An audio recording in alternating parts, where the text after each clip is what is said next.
Welcome back to Tungal Degree College, Jamkhandi. This is Ramesh Pujari. Dear students, we already studied regarding the correction of sentences as per subject and verb agreement. I know, my dear students, you people are thinking like that. Why, sir, teaching this single topic so much? See, this is a certain topic where you are going to get always confused. After completing your examination also, you will come and ask me definitely that, sir, what is the problem in this sentence? What is the error in this sentence? What is the error in that sentence? Because it needs n number of practice, my dear students. So that's why I'm trying to teach you more and more. So already we have completed the first topic, and now we're going to start the rules of participles and infinitives, my dear students. See, some grammar topics are such as that we have to think very well.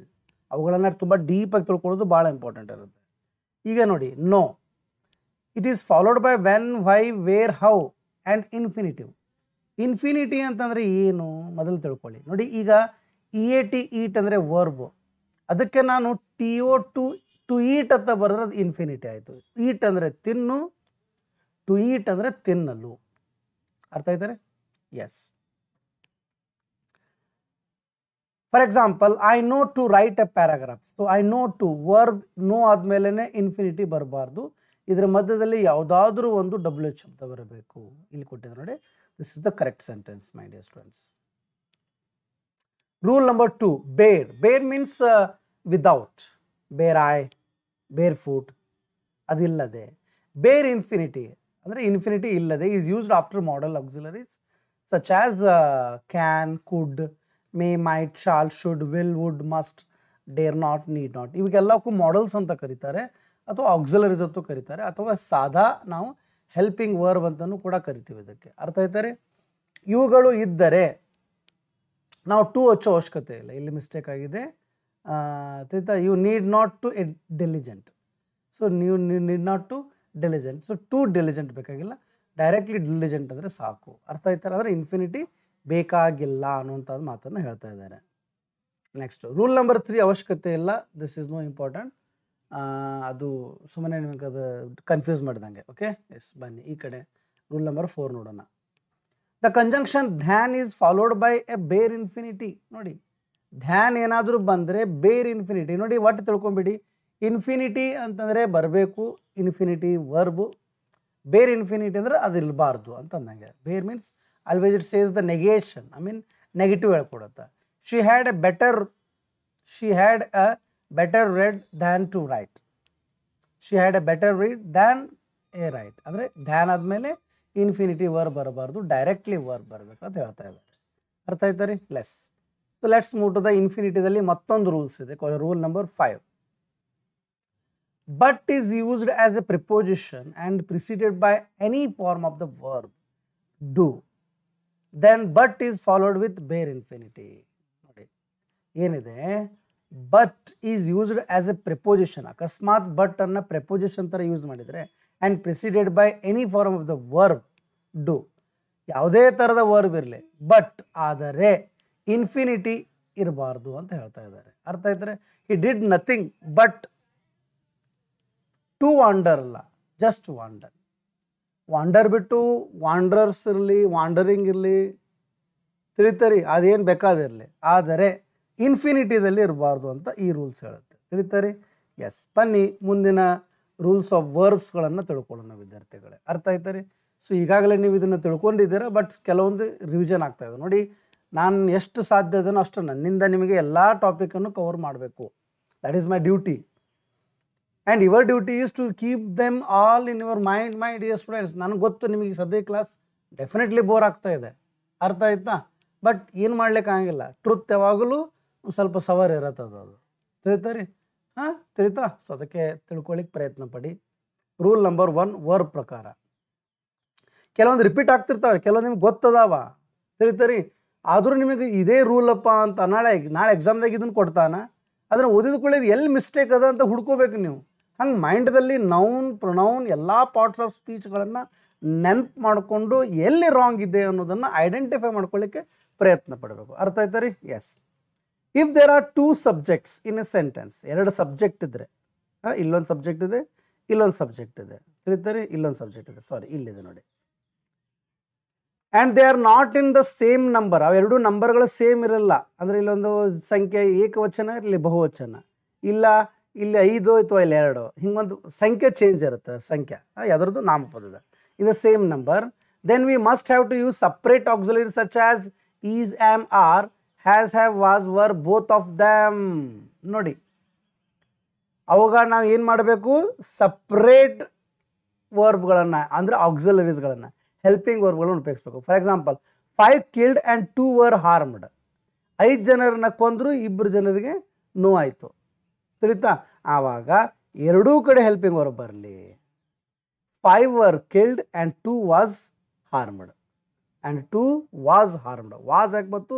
ಎರಡನ್ನೂ ಕೂಡಿ ಒಂದು ಮೊತ್ತ ಹೇಳ್ತಾನೆ ಇಲ್ಲಿ, ತಿಳಿತಾರೆ? ಇಲ್ಲಿ 5 var killed, ತಿಳಿತಾ?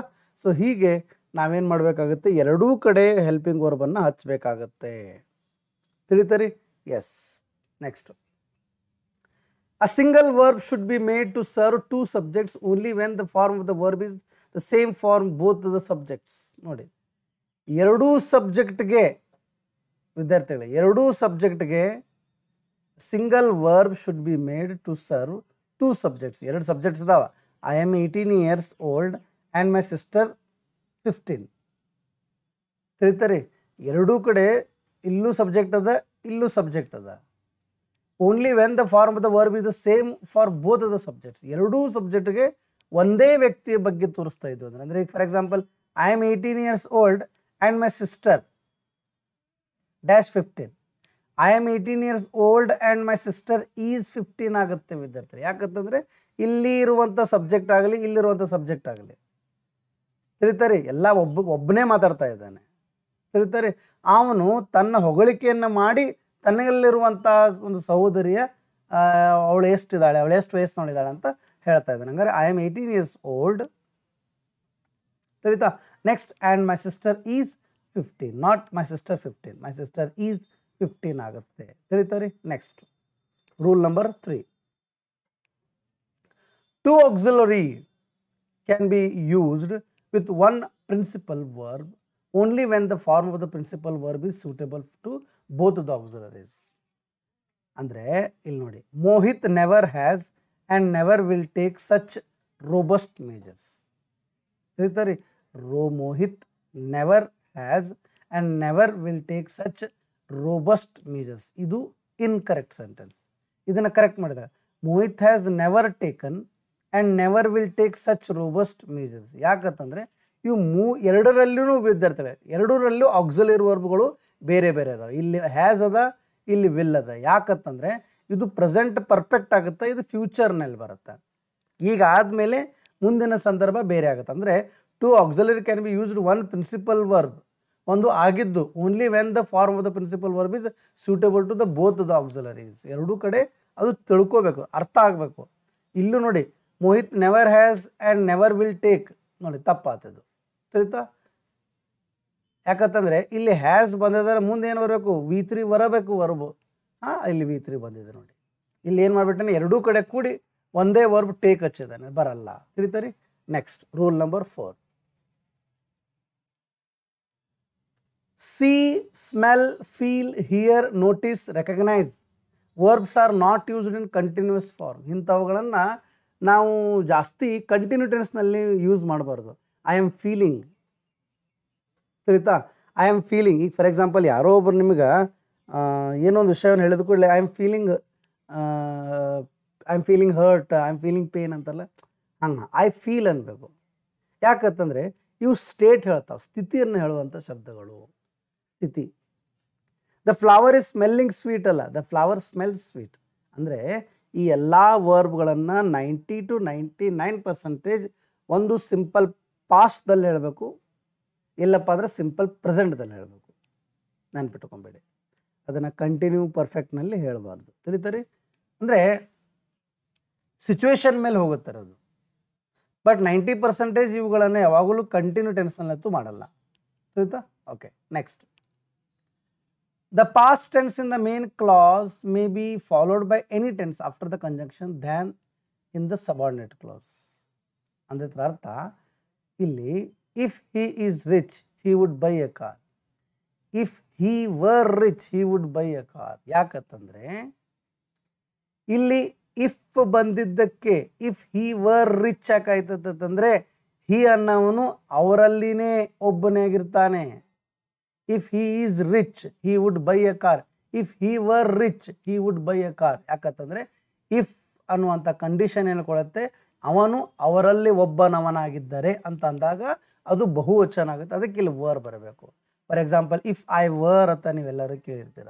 ಅದೇ ರೀತಿಯಲ್ಲಿ ಇದು ಕೂಡ the past tense in the main clause may be followed by any tense after the conjunction than in the subordinate clause. ಅರ್ಥ ಇದ್ದರೆ next rule. Rule number 6. When the subordinate clause expresses a universal truth, the past tense in the main clause followed by a present tense. ಕೆಲವೊಮ್ಮೆ ಏನಾಗುತ್ತೆ, ಒಂದು universal truth ನೋಡಿ. ಈ ವಾಕ್ಯವನ್ನು ನೀವು ಓದಿದ ಕೂಡಲೇ ನಿಮಗೆ ಯಾವ ಗ್ರಾಮರ್ ಟಾಪಿಕ್ ಬರುತ್ತೆ ನೋಡೋಣ. Our teacher said that the sun rose in the east. Obviously ನೆನ್ಪು ಮಾಡ್ಕೊಳ್ರಿ. ಎಕ್ಸಾಕ್ಟ್ಲಿ PUC ಸೆಕೆಂಡ್ರಿನಲ್ಲಿ ನೀವು ಡೈರೆಕ್ಟ್ ಆ್ಯಂಡ್ ಇಂಡೈರೆಕ್ಟ್ ಓದುವಾಗ ಇದು ಬಂದಿತ್ತು. ಏನಂತ ಟೀಚರ್ ಹೇಳಿದ್ದಾರೆ, ಓಕೆ ಇದು ಸಿಂಪಲ್ ಪಾಸ್ಟ್ ಟೆನ್ಸಲ್ಲಿ ಇರಲಿ, ಆದರೆ ಏನಂತ ಹೇಳಿದಾಳೆ ಅಥವಾ ಏನಂತ ಹೇಳಿದ್ದಾರೆ ಅವರು, ಒಂದು ಗುಣಧರ್ಮವನ್ನು ಹೇಳಿದ್ದಾರೆ, ಸ್ಟೇಟ್ ಹೇಳಿದ್ದಾರೆ, ಸ್ಥಿತಿಯನ್ನು ಹೇಳಿದ್ದಾರೆ. ಇದೇ ಈಗ ತಾನೇ ಬಂದಿತ್ತು, ತಿಳಿತಾರೆ? ಹಾಂ, ಏನಂತ ಗುಣಧರ್ಮಗಳನ್ನು ಯಾವಾಗಲೂ ಸಿಂಪಲ್ ಪ್ರೆಸೆಂಟ್ನಲ್ಲಿ ಯೂಸ್ ಮಾಡಬೇಕು. ಉದಾಹರಣೆಗೆ ಒಂದು ಸೂರ್ಯ ಉದಯವಂತಹ ಸ್ಥಿತಿಯನ್ನು ನಾವೊಂದು ಗುಣಧರ್ಮವನ್ನು ಹೇಳ್ತೀವಿ. ಅದಕ್ಕೆ ಅದೇನಾಗುತ್ತಾ, the sun rises in the east ಆಗುತ್ತೆ, the sun rose in the east ಆಗಂಗಿಲ್ಲ. ಅದೇ ಒಂದು ಏನಾದರೂ ಜನರಲ್ ವರ್ಕ್ ಇತ್ತಂದರೆ ಶಿ ವೆಂಟ, ಶಿ ಕೇಮ, ಇಂಥವೇನ್ರಿ ಇದ್ದು ಅಂದ್ರೆ ಅವ್ನು ಸಿಂಪಲ್ ಪಾಸ್ಟ್ ನೀವು ಮಾಡ್ಬೋದು. ಸಿಂಪಲ್ ಪ್ರೆಸೆಂಟ್ ಇದ್ದು ಸಿಂಪಲ್ ಪಾಸ್ಟ್ ಆಗುತ್ತೆ ಡೈರೆಕ್ಟ್ದಿಂದ ಇಂಡೈರೆಕ್ಟ್ ಮಾಡುವಾಗ. ಅದು ನಿಮ್ಗೆ ಗೊತ್ತು. ರೂಲ್ ನಂಬರ್ 7. Subordinate clause comes after lest. The auxiliary verb must be used. ನೋಡಿ, ಬಟ್ ನೆನ್ಪಿಟ್ಕೊಂಬೇಡ್ರಿ, ಲೆಸ್ಟ್ ಅಂತಂದರೆ ಹೀಗಿಲ್ಲದಿದ್ದರೆ, ಹೀಗಾಗದಿದ್ದರೆ, ನೀನು ಹೀಗೆ ಮಾಡದಿದ್ದರೆ, ನೀವು ಓದದಿದ್ದರೆ ಫೇಲ್ ಆಗುತ್ತೀಯ. ಈ ಲೆಸ್ಟ್ ಅನ್ನೋ ಶಬ್ದ ಬಂದರೆ ಮುಂದೆ ಶುಡ್ಡನ ಬರಬೇಕು. ನಾಳೆ ಎಕ್ಸಾಮ್ದಾಗ ಲೆಸ್ಟ್ ಬಂದಿತ್ತು ಅಂದರೆ ಮುಂದೆ ಹುಡುಕ್ಬೇಕು ನೀವು ಶುಡ್ ಅದನೋ ಇಲ್ಲ ಅಂತ. ಅರ್ಥ ಆಯ್ತಾ ರೀ? So we rise early lest we shall miss the bus.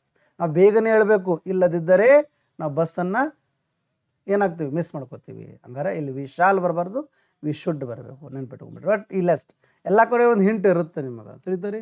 S. Rule number 8. An adverb phrase should not be placed between to and verbal part of the infinitive. I expected to immediately reply to your letter. ನೋಡಿ, ಪದೇ ಪದೇ ಪದೇ ಪದೇ ನಾವು ಏನು ಮಾಡ್ತಾ ಇದ್ದೀವಿ, ಇಲ್ಲಿ ಇಮಿಡಿಯೇಟ್ಲಿಯನ್ನು ಯೂಸ್ ಮಾಡ್ತಾ ಇದ್ದೀವಿ, ಇಲ್ಲಿ ರಿಪ್ಲೈಯನ್ನು ಯೂಸ್ ಮಾಡ್ತಾ ಇದ್ದೀವಿ. ಇದು ಅಡ್ವರ್ಬಿಯಲ್ ಕ್ಲೋಸ್ ಅಂತ ಕರೀತಾರೆ ಇದಕ್ಕೆ. ಇದನ್ನು ಯಾವಾಗ ಯಾವುದನ್ನು ಹಚ್ಚಬೇಕು, ರಿಪ್ಲೈ ಇಮಿಡಿಯೇಟ್ಲಿ ರಿಪ್ಲೈನು. And adverb phrase should not be placed between to. Adverb phrase ಅನ್ನೋದಲ್ಲ, ಇದನ್ನು ಟೂದ ಮಧ್ಯದಲ್ಲಿ ಇಡಬಾರ್ದು ಅಂತ ಹೇಳ್ತಾ ಇದ್ದಾರೆ. ತಿಳಿತಾರೆ? ಅದಕ್ಕಿಂತ ಮುಂಚೆ ನಾವು ವರ್ಬನ್ನು ಇಡಬೇಕಾಗುತ್ತೆ. Expected to reply immediately to your letter. Not I expected to immediately reply to your letter ಅಲ್ಲ, ಐ ಎಕ್ಸ್ಪೆಕ್ಟೆಡ್ ಟು ರಿಪ್ಲೈ. ಯಾಕಂದರೆ ಇಲ್ಲಿ ಇನ್ಫಿನಿಟಿವ್ ವರ್ಬ್ ಅದ, ತಿಳಿತಾರೆ? ಇಲ್ಲಿ ಮೇನ್ ವರ್ಬ್ ಅದ, ತಿಳಿತಾರೆ? Okay, next. Rule number 9. Usually, recently, yet, already, so far are used in the perfect tense. ಹೌದು, ಸಾಮಾನ್ಯವಾಗಿ ಇತ್ತೀಚೆಗೆ, ತನಕ, ಈಗಾಗಲೇ, ಜಸ್ಟ್, ಇಲ್ಲಿಯ ತನಕ, ಸೋ ಫಾರ್ ಸೋ ಗುಡ್, ಇಲ್ಲಿ ತನಕ ಎಲ್ಲ ಒಳ್ಳೇದಿತ್ತು, ಸೋ ಫಾರ್ ಸೋ ಗುಡ್. ಹಾಂ, ಸೆಕೆಂಡ್ ಇಯರ್ನಾಗ 2 ಡಿಯರ್ ಪಾಠ ಓದೋದ್ನಾಗ ಬರುತ್ತೆ ನೋಡ್ರಿ. ಸೋ ಫಾರ್ ಸೋ ಗುಡ್, ಇಲ್ಲಿ ತನಕ ಎಲ್ಲ ಕರೆಕ್ಟ್ ಇತ್ತು, but there is a one thing happen, that is called death. ಅರ್ಥ ಆಯ್ತು ರೀ? ಅಲ್ಲಿ ಕಲ್ತಿದ್ರಿ ನೀವು. ಹಂಗೆ ಸೋ ಫಾರ್ ಸೋ ಗುಡ್ ಅಂತ ಬರುತ್ತಲ್ಲ, ಅದೇ ರೀತಿಯಲ್ಲಿ ಇಂಥ ಶಬ್ದಗಳು ಯಾವಾಗಲೂ ಪರ್ಫೆಕ್ಟ್ನಲ್ಲಿ ಇರಬೇಕು. He has not reached home yet, ಇದು ಪ್ರೆಸೆಂಟ್ ಪರ್ಫೆಕ್ಟ್ನಾಗ. He not reached home, he did not reach home ಬರಂಗಿಲ್ಲ. He has not reached home yet. ಅಂದ್ರೆ ಇವೆಲ್ಲ ಶಬ್ದಗಳು ಹೆಂಗಿದಾವ ಗೊತ್ತಾ ವಿದ್ಯಾರ್ಥಿಗಳೇ, ಇವು ಕಂಪ್ಲೀಟ್ ಅಂತೂ ತೋರಿಸ್ತಾವ, ಆದ್ರೆ ಪ್ರೆಸೆಂಟ್ ವರ್ತಮಾನ ಕಾಲಕ್ಕೆ ಒಂದಿಟ್ಟು ಸಂಬಂಧ ಇರ್ತದೆ, ರಿಲೇಟೆಡ್ ಇರ್ತದೆ. ಅದಕ್ಕೆ ಇದನ್ನ ಯಾವಾಗಲೂ ಪರ್ಫೆಕ್ಟ್ನಲ್ಲಿ ಹೇಳಕ್ಕೆ ಪ್ರಯತ್ನ ಪಡಬೇಕು. ಅರ್ಥ ಆಯ್ತಾರೆ? Next. The present perfect continuous tense is used for actions that began in the past time and are continuing. ಯಾವಾಗಲೂ ಒಂದು ಕೆಲಸ ಸ್ಟಾರ್ಟ್ ಆಗಿರುತ್ತೆ, ಅದು ಇನ್ನೂ ತನಕ ಚಾಲೂ ಐತಂದ್ರೆ ಪ್ರೆಸೆಂಟ್ ಪರ್ಫೆಕ್ಟ್ ಕಂಟಿನ್ಯೂ. ಹಂಗಾರೆ ನಾನು ನಿಮ್ಗೆ ಸದ್ಯ ಈಗ ನಾನಿಲ್ಲಿ ರೂಲ್ಸ್ ಅಂತ ಹೇಳಕತ್ತೀನಿ, ಬಟ್ ಯಾವ ಗ್ರಾಮರ್ ಬಗ್ಗೆ ಹೇಳಕತ್ತೀನಿ ಅಂತ ನಿಮ್ಗೆ ಅನಿಸ್ತಾ ಇದೆನಾ? ಆಬ್ವಿಯಸ್ಲಿ ಅನಿಸ್ಲೇಬೇಕು. 6th ಸ್ಟ್ಯಾಂಡರ್ಡ್ದಾಗ ಕಲ್ತಿದ್ದೀರಾ, 8th ಕಲ್ತಿದ್ದೀರಾ. ಯಾವುದದು? ಟೆನ್ಸಸ್ ವಿದ್ಯಾರ್ಥಿಗಳೇ, ತಿಳಿತಾರೆ? ಎಸ್, ಬನ್ನಿ. I am reading this novel since morning. ನಾನು ಮುಂಜಾನೆಯಿಂದ ಈ ಒಂದು ನೋವೆಲನ್ನು ಓದ್ತಾ ಇದ್ದೀನಿ. ಅರೇ ಮುಂಜಾನೆ ಅಂದರೆ ಇದರ ಅರ್ಥ ಫಾರ್ ಎಕ್ಸಾಂಪಲ್ 9 ಗಂಟೆಗೆ ಸ್ಟಾರ್ಟ್ ಮಾಡಿ ಅಂತ ತಿಳ್ಕೊ. ಈಗ ಮಧ್ಯಾಹ್ನ 3 ಗಂಟೆ ಆಗೈತೆ ತಿಳ್ಕೊರಿ. 9 ಗಂಟೆಗೆ ಓದಿದ್ದು ಬಿಟ್ಟು ಏನು ಯಾವತ್ತೂ ಓದ್ಕೋತಾನಂತೀನಿ ಇಲ್ಲ. ಓದೋದು ಬಿಡೋದು ಹಿಂಗೆ ಪ್ರೆಸೆಂಟ್ ಪರ್ಫೆಕ್ಟ್ ಆಗೋದು ಕಂಟಿನ್ಯೂ ಆಗೋದು, ಓದೋದು ಮುಗಿದು ಬಿಡೋದು, ಮತ್ತು ಓದೋದು ಬಿಡೋದು ಮುಡೋದು, ಹಿಂಗೆ ಮಾಡ್ಕೋದು ಬಂದಿದ್ದಕ್ಕೆ ಪರ್ಫೆಕ್ಟ್ ಕಂಟಿನ್ಯೂ ಆಯಿತು. ಹಂಗಾರೆ ಅದನ್ನು ಯಾವಾಗಲೂ ಯಾವುದು ಟೆನ್ಸ್ನಲ್ಲಿ ಹೇಳಬೇಕು? Present perfect continue. ಹಂಗಾರೆ ಐ ಹ್ಯಾವ್ ಬೀನ್ ರೀಡಿಂಗ್ ಬರಬೇಕು, ಐ ಆಮ್ ರೀಡಿಂಗ್ ಕಂಟಿನ್ಯೂದಲ್ಲಿ ಬರಬಾರ್ದು, ಪ್ರೆಸೆಂಟ್ ಪರ್ಫೆಕ್ಟ್ ಕಂಟಿನ್ಯೂದಲ್ಲಿ ಬರಬೇಕು. ತಿಳಿತಾರೆ? Next rule number 11. No preposition are used after the verb told. Told ಮುಂದೆ ಯಾವುದೇ ಪ್ರೆಪೋಸಿಷನ್ ಯೂಸ್ ಮಾಡಬಾರ್ದು ರೀ. ಹಿ ಟೋಲ್ಡ್ ಟು ಮೀ ಅಂತೀರಿ ನಾವು.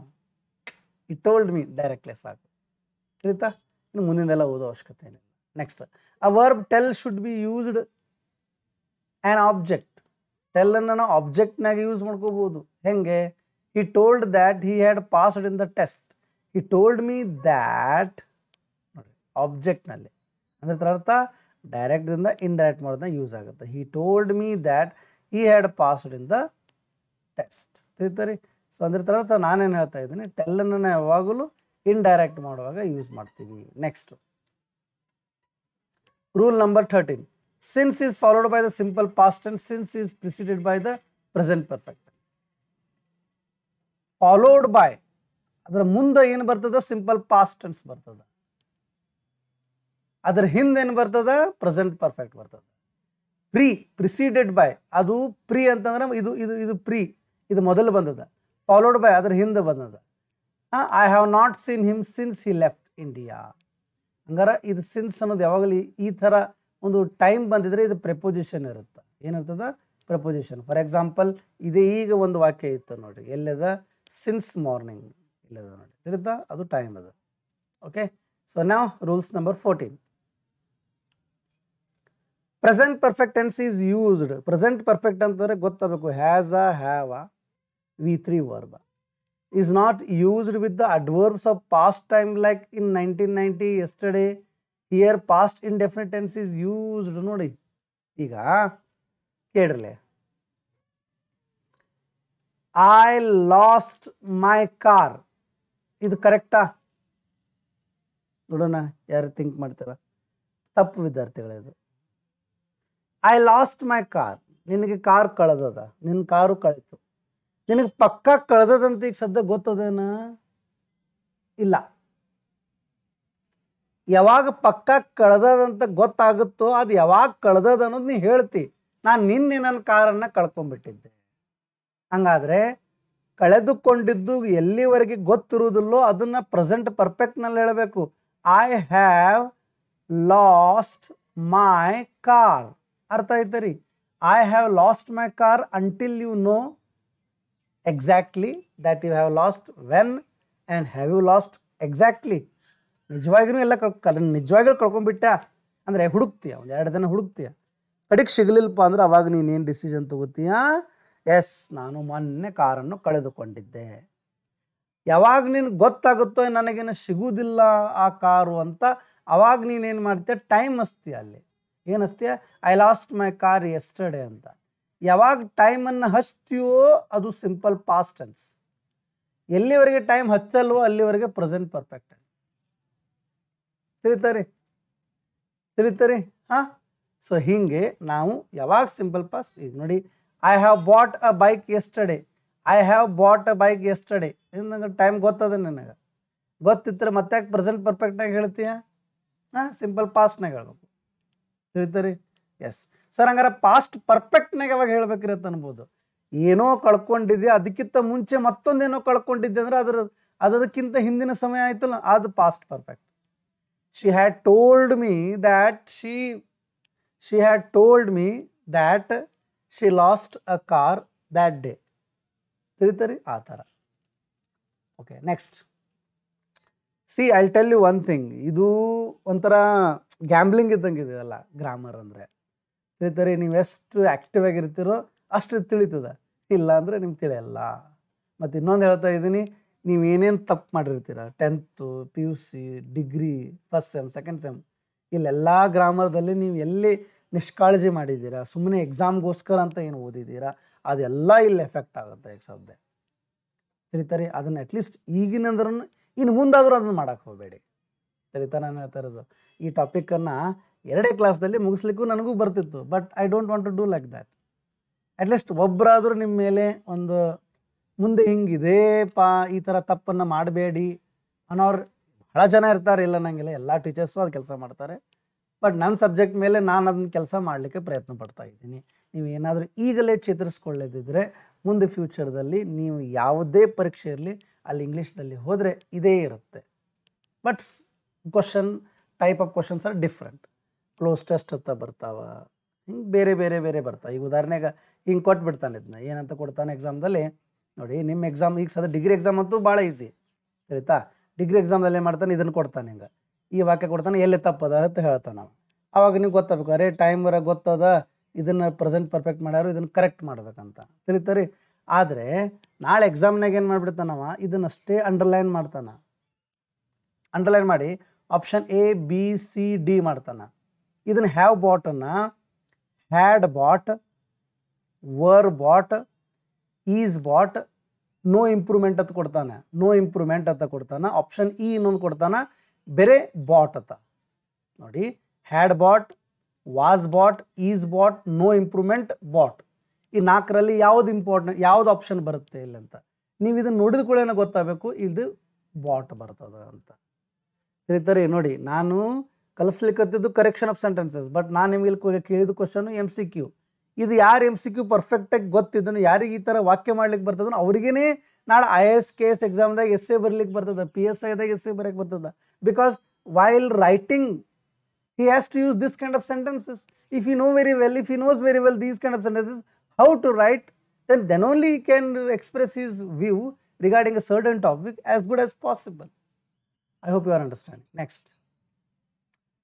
ಸಾರಿ, ಸ್ವಲ್ಪ ಕ್ಲಾಸ್ ಲೆಂದಿ ಆಗ್ತಾ ಇದೆ, ಬಟ್ ಏನು ಮಾಡಲಿ, ನಾನು ಹೇಳ್ಕೊಳ್ಳೇಬೇಕು. Okay, the past perfect tense is use to represent the earlier of the 2 past actions. ಇದೀಗ ತಾನೇ ಹೇಳ್ಕೊಟ್ಟದ್ದು. 2 ಆದಂಥ ಕೆಲಸದಲ್ಲಿ ಯಾವುದು ಮೊದಲಿಗಾಗಿತ್ತು ಅದನ್ನು ಪಾಸ್ಟ್ ಪರ್ಫೆಕ್ಟ್ನಲ್ಲಿ. When I reached that railway station the train already went. ನೋಡಪ್ಪ, ನೀನು ಯಾವಾಗ ತಲುಪಿದ್ದು ಅವಾಗ ಟ್ರೈನ್ ಹೋಗಿಬಿಟ್ಟಿತ್ತು. ಯಾವ್ದು ಹೋಗಿತ್ತು ಮೊದಲು? ಟ್ರೈನ್ ಹೋಗಿತ್ತು. ಹಂಗಾರೆ ಇದು ಟ್ರೈನ್ ಹೋಗಿದ್ದು ಲೆಫ್ಟ್, ಯಾಕೆ ಹ್ಯಾಡ್ ಲೆಫ್ಟ್ ಬರ್ತದೆ. ತಿಳಿತಾರೆ. When I reached the railway station the train had already left ಆಗುತ್ತೆ. ತಿಳಿತಾರೆ. ಯಾಕೆ ಆಲ್ರೆಡಿ ಯಾಕೆ ಹ್ಯಾಡ್ ಬಂತಿಲ್ಲೇ? ಹ್ಯಾಡ್ ಅಂತ ಅಂದರೆ ಇದ್ರ ಅರ್ಥ ಹ್ಯಾಡ್ ಲೆಫ್ಟ್ ಅಂದರೆ ಪಾಸ್ಟ್ ಪರ್ಫೆಕ್ಟ್ ಆಯಿತು. ಇದು ಟ್ರೈನ್ ರೈಲ್ವೆ ಸ್ಟೇಷನ್ ಹೋಗಿತ್ತು ಮುಂಚಿನ ಅದು ಹೋಗಿಬಿಟ್ಟಿತ್ತು. ಯಾವುದು ಮೊದಲಾಗಿತ್ತು ಅದು ಪಾಸ್ಟ್ ಪರ್ಫೆಕ್ಟ್ ಆಗುತ್ತೆ. Next, class 2 rules.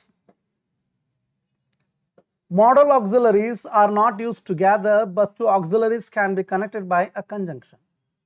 ಅಂದರೆ he should must do it. ಎರಡೆರಡು ಮಾಡಲ್ಸ್ಗಳನ್ನು ನಾವು ಜಾಯಿಂಟ್ ಮಾಡೋಕ್ಕೆ ಬರೋಂಗಿಲ್ಲ, ಆದರೆ ಅದ್ರ ಮಧ್ಯದಲ್ಲಿ ನಾವು ಕಂಜಂಕ್ಷನ್ ಯೂಸ್ ಮಾಡ್ಬೋದು. ತಿಳಿತಾ? he should and must do it.